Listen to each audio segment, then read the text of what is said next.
Assalamualaikum warahmatullahi wabarakatuh. Berjumpa lagi bersama Bapak pada pembelajaran PKLH, yaitu Pendidikan Lingkungan Hidup. Tetapi sebelum memasuki pelajaran pada hari ini, seperti biasa, sebaiknya kita berdoa terlebih dahulu agar pembelajaran yang kita laksanakan pada hari ini dapat berjalan dengan lancar. Berdoa dimulai.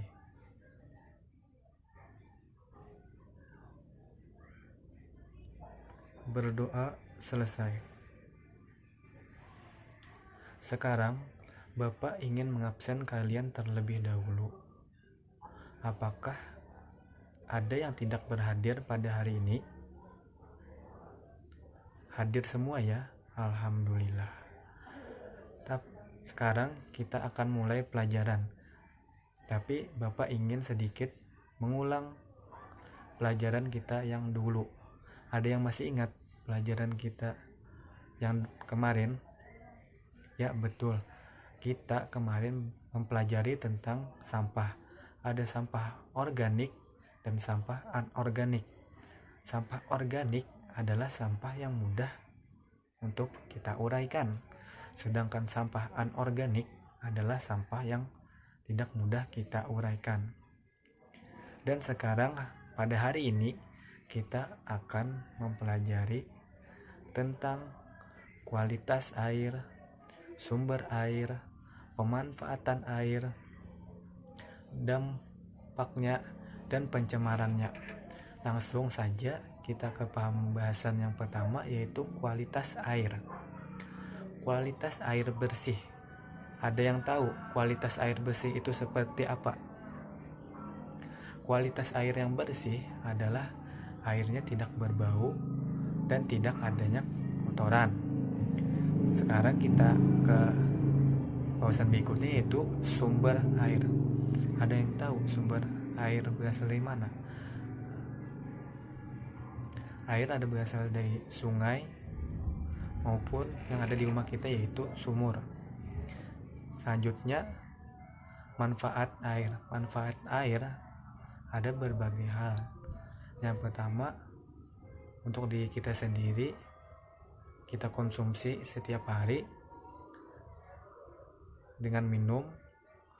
Ada juga untuk kita mandi, untuk mencuci pakaian, dan lain sebagainya.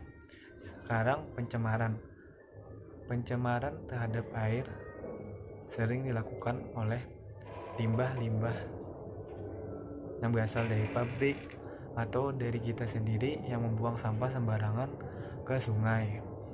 Adapun dampaknya terhadap sungai tadi, air sungai itu tidak dapat kita konsumsi lagi karena kotor dan dapat mengakibatkan bahaya. Untuk lebih jelasnya, Bapak ada sebuah video. Jadi kalian lihat videonya ya. Silakan.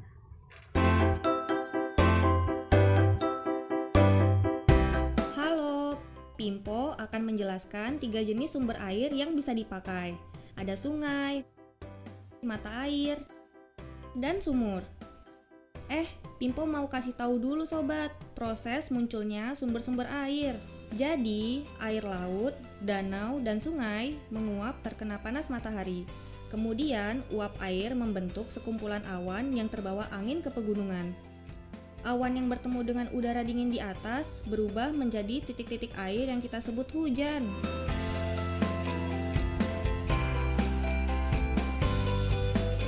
Sungai merupakan sumber air yang ada di permukaan bumi. Sungai terbentuk oleh patahan bumi, sehingga lebih rendah dari daerah di sebelah kanan dan kirinya. Air mengalir melalui sungai dari sebuah sumber mata air di pegunungan. Air pada sungai dapat langsung digunakan jika terlihat bersih seperti di sini, sobat. Lalu, bagaimana ya jika air sungai kotor? Air yang kotor bisa diolah terlebih dahulu, sobat, agar bisa digunakan untuk keperluan sehari-hari. Nah, sekarang ayo cari tahu tentang sumber air yang kedua. Sekarang, Pimpo sedang berada di sumber air kedua, yaitu mata air. Mata air terjadi karena air hujan di pegunungan meresap dan mengalir ke daerah yang lebih rendah. Karena ada tanah rekahan akibat gerakan tanah, maka air keluar ke permukaan tanah. Mata air biasanya ada di tepi sungai, lereng gunung, dan pedesaan. Menyenangkan, karena jenis sumber air ini bisa langsung kita konsumsi, sobat. Sudah tahu kan, sobat, dua sumber air yang ada?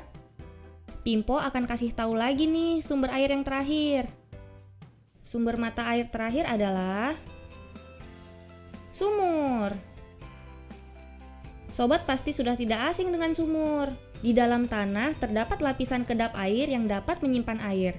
Sehingga jika kita menggali tanah pada kedalaman tertentu, akan menemukan air yang disebut air sumur. Ada beberapa jenis sumur, sobat. Sumur dangkal, sumur dalam, dan sumur artesis. Sumur dangkal dapat dibuat dengan menggali tanah atau mengebor tanah pada kedalaman 5 hingga 20 meter. Sedangkan sumur dalam dibuat dengan melakukan pengeboran sedalam 50 hingga 100 meter. Dan sumur artesis dibuat dengan melakukan pengeboran sedalam 200 meter. Pada lapisan ini, lapisan tanah mengandung sumber air berlimpah dan bertekanan tinggi. Karena sifat air mengalir dari tempat yang tinggi ke tempat yang rendah, pada umumnya diperlukan alat bantu pompa untuk mengambil air dari tempat yang rendah ke tempat yang tinggi. Ketiga sumber air tersebut bisa habis loh, sobat. Gimana nih cara menjaga ketersediaan air?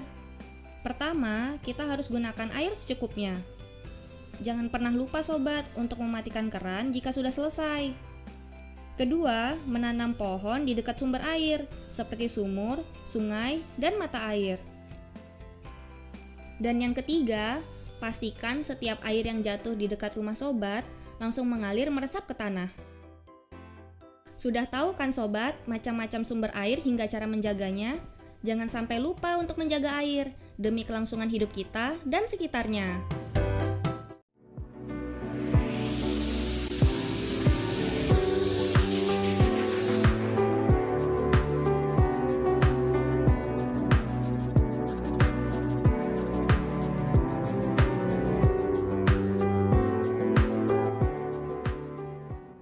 Tadi kan kalian sudah melihat video yang Bapak perlihatkan, dan sebelumnya Bapak juga sudah menjelaskan bagaimana sih kualitas air yang bersih,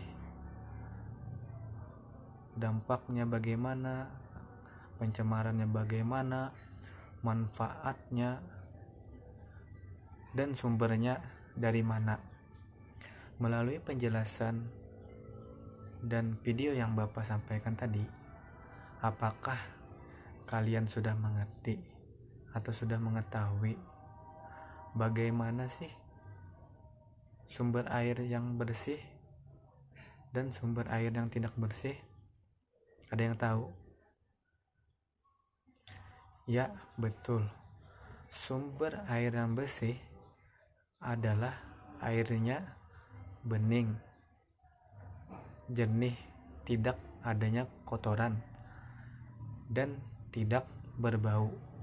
Sedangkan sumber air yang tidak bersih biasanya banyak kotoran, seperti sungai yang kotor tadi, adanya sampah ataupun limbah. Dan sungai yang kotor tadi, sumber air yang kotor, berbau tidak mengenakan, dan pastinya apabila kita konsumsi untuk tubuh kita, pastinya akan berbahaya. Dan apakah kalian mengetahui apa yang menyebabkan air tadi menjadi kotor? Ya, air yang jadi kotor tadi disebabkan karena kelalaian kita sendiri sebagai manusia.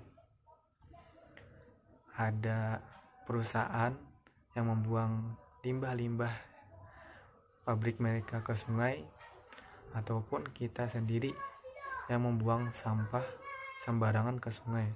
Hal itu akan menyebabkan sungai kita yang asalnya bersih dapat kita konsumsi akan menjadi kotor dan berbahaya.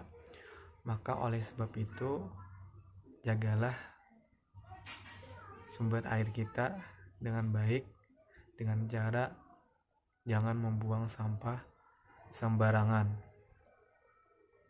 Berarti kalian sudah paham tentang pelajaran pada hari ini, tentang kualitas air, sumbernya, manfaat, pencemaran, dan dampaknya. Apabila kalian sudah paham tentang pelajaran yang Bapak berikan, Bapak punya oleh-oleh untuk kalian, yaitu pekerjaan rumah kerjakan halaman 11 sampai 12 ya. Nanti di pertemuan berikutnya silahkan dikumpul. Kalau begitu, Bapak cukupkan dulu pembelajaran kita pada hari ini dengan mengucap Alhamdulillahirabbil alamin. Cukup sekian pelajaran pada hari ini. Semoga kalian mengerti dan dapat mengamalkannya. Bapak ucapkan terima kasih. Wassalamualaikum warahmatullahi wabarakatuh.